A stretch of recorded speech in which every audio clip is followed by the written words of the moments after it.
You know you could be the winner if you really wanted to, right? But the problem is you keep playing that what if game. What if it don't work? What if I fail? Nah, flip it. What if it does work? And what if you win? Then what? You're gonna be sitting there happy, right? You say you wanna win, but then you're scared to lose. What sense does that even make?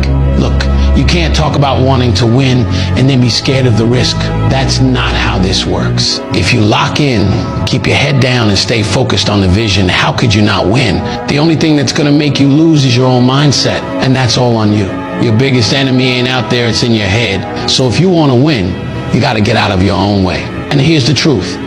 Every time you doubt yourself, you're slowing down your own progress. You either believe in yourself or you don't.